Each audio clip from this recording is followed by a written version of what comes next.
अस्सलाम वालेकुम। जी अली भाई, क्या कर रहे हैं आप? वालेकुम सलाम। कुछ नहीं, बस पैकिंग कर रहा हूँ, तैयारी हो रही है आगे जाने की। कहाँ की तैयारी है आपकी अब? बस दूसरी कंपनी में हमारा ट्रांसफ़र हो गया। अच्छा, तो ये आप कपड़े पैक कर रहे हैं या आपने अलग अलग रखे हुए हैं कपड़े? कपड़े माशाल्लाह बहुत ज़्यादा हैं मेरे पास। मैं पाकिस्तान से आया था तो मैं यही समझ के आया था कि मैंने कभी पाकिस्तान आना ही नहीं जिस तरह, जी। तो उस हिसाब से मैं अपने कपड़े लेके आया था। मेरे घर वालों ने मेरी शॉपिंग करवाई और उस हिसाब से तो ये आप ये ड्रेस पैंट आप लेके आए हैं, मैंने देखा नहीं अभी तक आपको ड्रेस पैंटों में। टाइम ही नहीं कभी मिला जब दुबई में ड्रेस पैंट पहनने का। तो आपको इस लेवल की जॉब नहीं मिली? नहीं, जॉब तो मिल गई थी लेकिन इस लेवल की नहीं मिली। ऑफिस की मिली है जॉब, लेकिन इस लेवल की नहीं मिली कि मैं ड्रेस पैंटें पहनता वहाँ पे। जी, तो मेरे दोस्तों, जैसे आप देख रहे हैं कि ये हमारे अली भाई हैं। ये पाकिस्तान से अपने कुछ ख्वाब लेके आए थे, कुछ गोल अचीवमेंट के लिए आए थे यहाँ पे। लेकिन यहाँ पे आप देख रहे हैं कि ये अपने जो कपड़े हैं ये एज इट इज़ जैसी लेके आए थे ये वैसे ही इन्होंने रखे ये हैं। वैसे ही हैं बैग। अभी तक इन्होंने पहने नहीं है। इनका कहना है कि इनको 1.5 साल दुबई में हो गया, लेकिन 3 कपड़ों में, टी शर्ट और ट्राउज़र में। और ट्राउज़र। तो आपसे भी मैं यही बोलूँगा कि वहाँ से आप जब आते हैं तो आप बहुत सी चीज़ें अपनी लेके आते हैं, बहुत से ख्वाब लेके आते हैं साथ में कि आपने ये करना है, आपने वो करना है। लेकिन यहाँ आके आपको एक्चुअल लाइफ का पता चलता है, दुबई स्ट्रगल लाइफ का, कि यहाँ की जो लाइफ है वो है कैसी। यहाँ आके आपको पता लगेगा कि बेसिकली आपने करना क्या है। आप वहाँ से कुछ सोच के मत आएँ कि आपने क्या करना है। यहाँ पे आपने किसी रेस्टोरेंट में बर्तन भी साफ़ करने पड़ सकते हैं, आपने कहीं वेटर का काम भी करना होगा, कहीं पे आपने हमाली भी करनी होगी।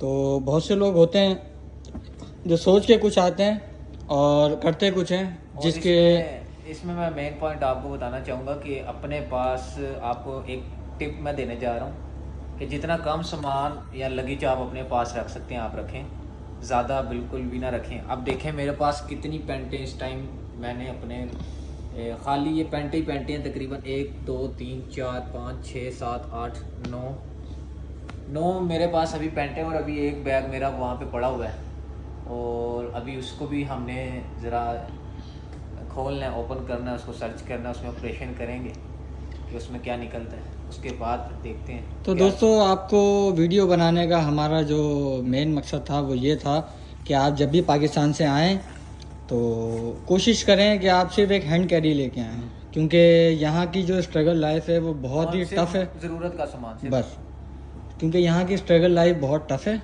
और यहाँ पे आपको कभी भी कहीं भी मूव करना पड़ सकता है। कि आपने अगर अपने जो आपका जो रूम का जो ऑनर है, आपने उसको अगर टाइम पे रूम पे नहीं किया रेंट पे, तो वो भी आपको रातों रात 4 बजे निकाल के बाहर खड़ा कर सकता है। ये दुबई की लाइफ है। ये मैंने एक हैंड कैरी यहाँ पे लिया था, ये बड़ा ज़बरदस्त है। तो बल्कि मैंने क्या लिया था, मुझे मेरे एक दोस्त ने गिफ्ट किया है। तो क्योंकि मेरे पास बड़ा वो वाला बैग था, ठीक है, वो क्या कहते हैं उसको, ये इनका बैग है जिसमें इन्होंने ताला लगाया हुआ है, जबकि है इसमें कुछ भी ऐसा नहीं। लेकिन बस आपसे ये गुजारिश है कि जब भी आप पाकिस्तान से आएँ तो कोशिश करें अपनी सिर्फ ज़रूरत की चीज़ें यहाँ लेके आएँ। बाकी जो चीज़ें हैं आप यहाँ से उसको बाय कर सकते हैं, लेकिन बस जो आपकी सर्वाइवल की चीज़ें हैं आप वही लें, क्योंकि यहाँ पे जो स्ट्रगल लाइफ है वो बहुत ही टफ़ है और आपको कभी भी कहीं भी मूव होना पड़ सकता है।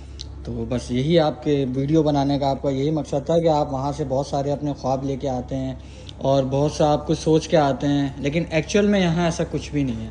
यहाँ पे आने के बाद आपको पता लगता है कि कहते हैं कि एक मिसाल थी कि जब तक समंदर में जाते नहीं हैं तो उसकी गहराई का अंदाज़ा नहीं होता। तो ये भी वही है कि जब तक आप दुबई आते नहीं हैं तब तो आपको दुबई की लाइफ का पता नहीं होता। अच्छा, दूसरा उसमें मैं कुछ पॉइंट्स आपके साथ शेयर करना चाहूँगा। वो पॉइंट्स ये हैं कि आपने जब भी आना है कोशिश करना है कि आप पहले विज़िट वीज़े पे आएँ, ठीक है। किसी भी कंट्री में आप जाते हैं, आप विज़िट लेके आप कभी भी आते हैं तो पहली बात तो ये है कि अब दुबई गवर्नमेंट की तरफ से ये हो गया है कि आपने $1000 आपने शो मनी के लिए रखना है। और अगर आपका वीज़ा ख़त्म होता है, आप देख रहे हैं कि आपका वीज़ा ख़त्म हो रहा है, तो आपको चाहिए कि आप उसी वक्त पाकिस्तान मूव कर जाएं, क्योंकि यहाँ ओवर स्टे भी होना आप ठीक नहीं है। अगर आप ओवर स्टे हो जाते हैं तो आपके लिए यहाँ तो रुकना मुश्किल है, क्योंकि कोई कंपनी आपको प्रेफर नहीं करेगी, आपको कोई भी कंपनी अपने पास नहीं रखेगी ओवर स्टे पे, और फिर आप पाकिस्तान भी नहीं जा सकते। तो अगर आपको ऐसा लगता है कि मुझे यहाँ पे जॉब नहीं मिल रही और मुझे जो है बहुत मुश्किलात हो रही हैं, तो आप मूव कर जाएं, उसके बाद आप दोबारा आ जाएं आप, या फिर अपना वीज़ा जो है वो एक्सटेंड करा लें। लेकिन ओवर स्टे पे रुकने वाली गलती आप ना ही करें तो अच्छा है, क्योंकि फिर आप ना यहाँ कुछ कर सकते हैं ना आप पाकिस्तान जा सकते हैं।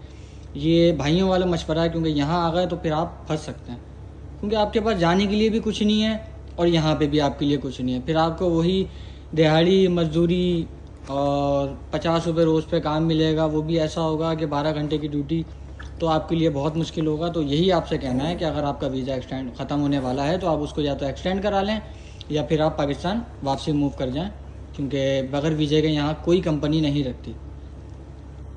ठीक है, तो ये मेरा मैसेज था आपके लिए। और इसमें जाते जाते आपसे हमेशा की तरह एक रिक्वेस्ट है कि आप देख रहे हैं सबसे पहले तो हमारा चैनल अली एक्सप्लोर 2.0, और इसको सबसे पहले आप सब्सक्राइब करें। अगर फेसबुक का तो इसको फॉलो करें, ज़्यादा से ज़्यादा शेयर करें, वीडियो को लाइक करें, ताकि दूसरों तक जो इन्फॉर्मेटिव वीडियो है वो पहुंच सके, और जो ऑथेंटिक और ट्रू इन्फॉर्मेशन है वो हम प्रोवाइड करें आप तक। ठीक है, और आपके थ्रू आगे दूसरे लोगों तक वो पहुंच सके। तो अपना ख्याल रखिएगा, इंशाल्लाह फिर दूसरी वीडियो में मुलाकात होती है। ओके जी, अल्लाह हाफिज़।